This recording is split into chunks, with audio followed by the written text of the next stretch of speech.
Assalamualaikum. Here is Mahnur Zubair for the subject of Romantic and Victorian poetry. So another poem we are going to discuss today is Tintern Abbey by William Wordsworth. So let's start. Tintern Abbey, written in 1798 by the father of Romanticism, William Wordsworth. Tintern Abbey is one of the triumphs of Wordsworth's genius. It may be called a condensed spiritual autobiographical of the poet. It deals with the subjective experiences of the poet and traces the growth of his mind through different periods of his life. Nature and its influence on the poet in various stages forms the main theme of the poem. The poem deals with the influence of nature on the boy, the growing youth, and the man. The poet has expressed his tender feelings towards nature. Tintern एबे 1798 में William Wordsworth ने लिखी थी और Tintern एबे William Wordsworth की genius का एक जीता जागता नुमाया सबूत है। और ये एक ऑटोबायोग्राफी है पोइट की, मतलब वो उसके अंदर अपना खुद का एक्सपीरियंस जो है वो शेयर करता है, नेचर को लेकर बात करता है, नेचर का जो इन्फ्लुएंस है उसके ऊपर उस पर बात करता है, किस तरह से उसके माइंड की ग्रोथ होती है, किस तरह से वो एक्सपीरियंस हासिल करता है, किस कदर वो फील करता है, ये सब की सब। और एक एज अ बॉय और एज अ यूथ और एज अ मैन वो किस तरह से नेचर को लेकर के गुज़रता है अपनी ज़िंदगी के मराहल में से। तो ये सारे जो है इस पोएम के थीम हैं। There is Wordsworth's realization of God in nature. He got sensuous delight in it, and it is all in all to him. Tintern Abbey impressed him most when he had first visited this place. He has again come to the same place where there are lofty cliffs, the plots of cottage ground, orchards, groves, and copses. He is glad to see again hedgerows, sportive wood, pastoral farms, and green doors. This lonely place, the banks of the river and rolling waters from the mountains present a beautiful panoramic light. The solitary place reminds the poet of vagrant dwellers and hermit's cave. Tintern एबे एक जगह है और जब William Wordsworth ने इसे पहली बार visit किया तो तभी उसे नेचर से और ज़्यादा दिलचस्पी हो गई और वो बहुत ज़्यादा इन्फ्लुएंस हुआ और दोबारा उस जगह पर वापस विज़िट करने जाता है, क्योंकि उसे वहाँ पर वो छोटी छोटी चोटियाँ, वो ग्राउंड्स, वो बागात, वो जंगलात, वो जड़ी बूटियाँ, वो चरागाहें सब की सब बहुत खूबसूरत लगती हैं। और वो इतनी खामोश सी जगह है दरिया के किनारे पर, और वहाँ से पानी बहता हुआ जब पहाड़ों पर से निकलता है तो एक खूबसूरत सी लाइट जो है वो क्रिएट करता है। तो इस जगह की खामोशी, इस जगह की लोनलीनेस और इस जगह की खूबसूरती को पोएट जो है महसूस करता है और अपने अल्फाज में बयान करने की कोशिश करता है जो उसने वहाँ पर एक्सपीरियंस किया। The poem is in 5 sections. The first section establishes the setting for the meditation, but it emphasizes the passage of time. 5 years have passed, 5 summers, 5 long winters, but when the poet is back to this place of natural beauty and serenity, it is still essentially the same. The poem opens with the slow dragging rhythm and the repetition of the word 5, all designed to emphasize the weight of time which has separated the poet from this scene. Poem की शुरुआत, ये poem जो है 5 sections पर मुश्तमिल है और poem की शुरुआत होती है मेडिटेशन से। मेडिटेशन फिर से मुसलसल सोचने का अमल, गौर व फिक्र करने के अमल से। और पोएट जो है बार बार जोर देता है इस बात पर कि 5 साल गुजर चुके हैं और 5 सालों में 5 गर्मियों जो हैं सीज़न गुजर चुके हैं, 5 विंटर्स जो हैं वो गुजर चुके हैं। तो बार बार रेपिटेशन ऑफ वर्ड 5 यूज़ कर रहा है ये बताने के लिए कि कितना लंबा अरसा जो है वो गुजर चुका है और इस लंबे अरसे ने उसे कितनी देर इस जगह से, इस सीन से दूर रखा। और फिर वो 5 साल बाद वापस उस जगह पर जब विज़िट करने जाता है तो क्या महसूस करता है। The following lines develop a clear visual picture of the scent. The view presented is a man of wildness and order. He can see the entirely natural cliffs and waterfalls. He can see the hedges around the fields of the people, and he can see wreaths of smoke probably coming from some making fire in their cave. These images evoke not only a pure nature as one might explore, they make a life of the common people in harmony with the nature. और फिर ये जो lines हैं कि 5 साल गुजर चुके हैं, 5 विंटर्स और 5 समर्स गुजर चुके हैं और किस तरह से इतने लंबे अरसे ने मुझे इस जगह से, इस सीन से दूर रखा। तो यहाँ पर ये चीज़ क्लियर होती है कि विजुअल पिक्चर जो है वो हमारे सामने क्लियर हो जाती है। पोएट जो है वो डिस्कस कर रहा है अब उस जगह को, उस नेचुरल चोटियों को, उस वाटरफॉल को जो पहाड़ों पर से पानी गिरता है, उसको याद करता है, वहाँ के रहने वाले लोगों को महसूस कर रहा है, देख रहा है और कह रहा है कि उसमें से जब लोगों की केव्स में से धुआं निकलता है या झाड़ियों में से धुआं निकलता है, जब वो अपने लिए कुछ बना रहे होते हैं या आग जलाते हैं तो उसका धुआं निकलता हुआ भी किस कदर खूबसूरत लगता है जंगलात और केव्स के अंदर से। और वह कहता है कि ये प्योर नेचर ही है जो इन लोगों को आपस में मिलजुल कर रखती है।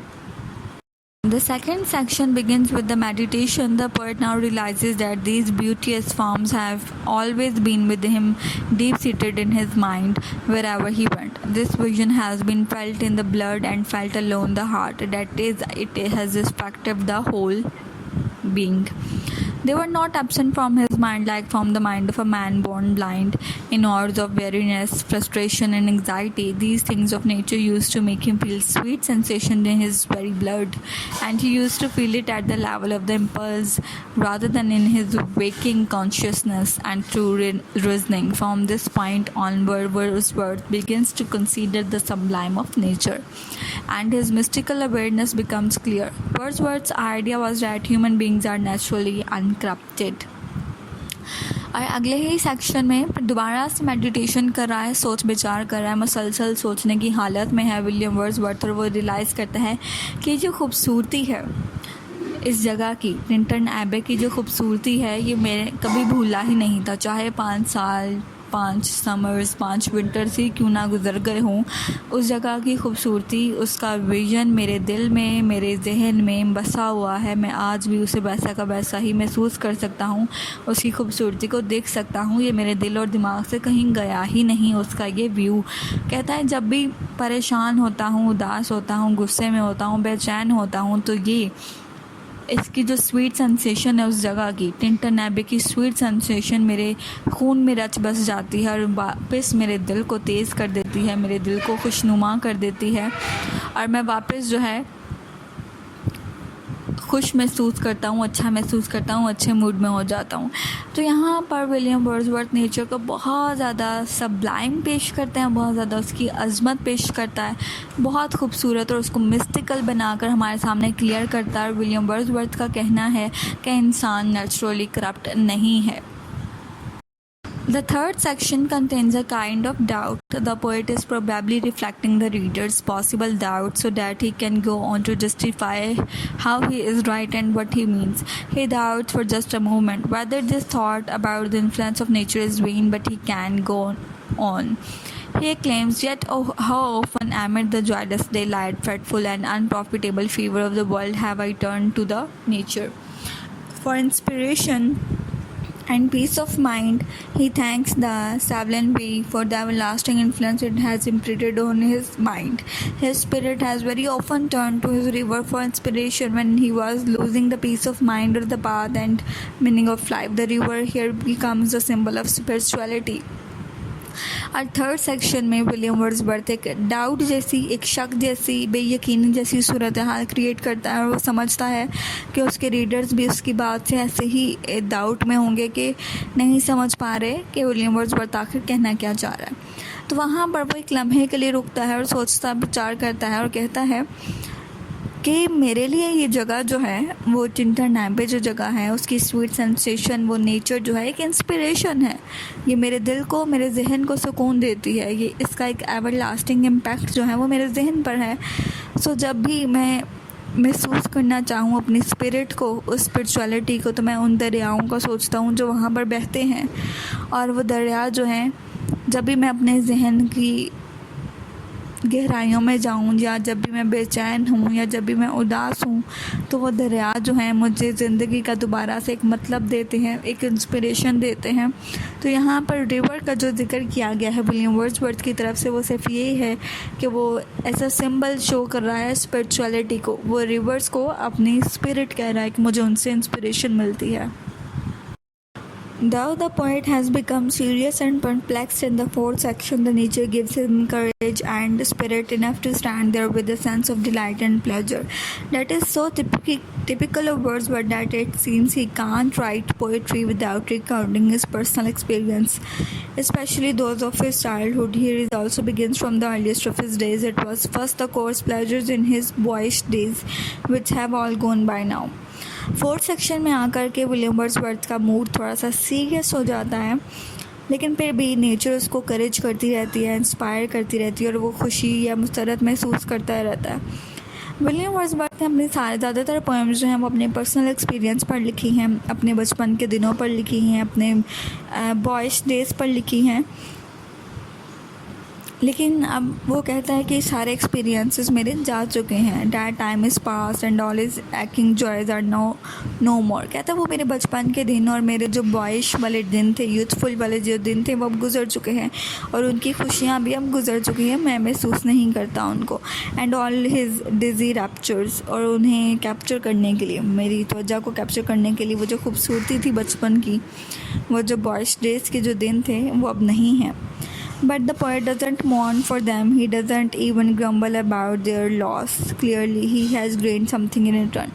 लेकिन विलियम वर्ड्सवर्थ कभी भी अपने बचपन के दिन के गुजर जाने पर या अपने जवानी के दिन गुजर जाने पर अफसोस का इजहार नहीं करता, पछतावा नहीं करता या उदास नहीं होता या मौन नहीं करता, बुरा भला नहीं कहता कि वो गुज़र गए हैं, उसने वो खो दिए हैं, बल्कि वो कहता है कि वो खुश है कि उसने उन दिनों के बदले कुछ अच्छा जो है वो हासिल कर लिया है।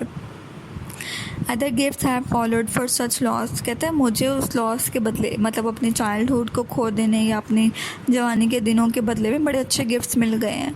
For I have learn to look on nature not as in the hour of thoughtless youth but hearing often times the still sad music of humanity.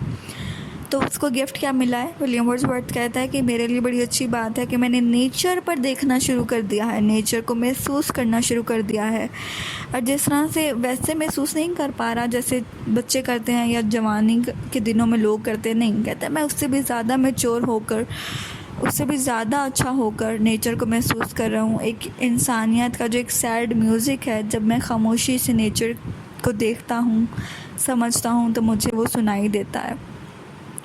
This is a philosophical statement about maturing, about the development of personality and at the poetic or philosophical mind as well. तो ये जो statement है कि वो sad music सुनता है humanity का nature में, ये एक फ़िलोसॉफिकल स्टेटमेंट है विलियम वर्ड्सवर्थ की कि नफ्सियाती लिहाज से और पर्सनालिटी के लिहाज से विलियम वर्ड्सवर्थ अब बहुत मैच्योर हो चुका है, उसकी पर्सनालिटी डेवलप कर चुकी है और उसके पास अब एक फ़िलोसॉफिकल माइंड भी है जो बहुत गहराई में जाकर सोचता है, जो मेडिटेट करता है, जो कंटेम्पलेट करता है।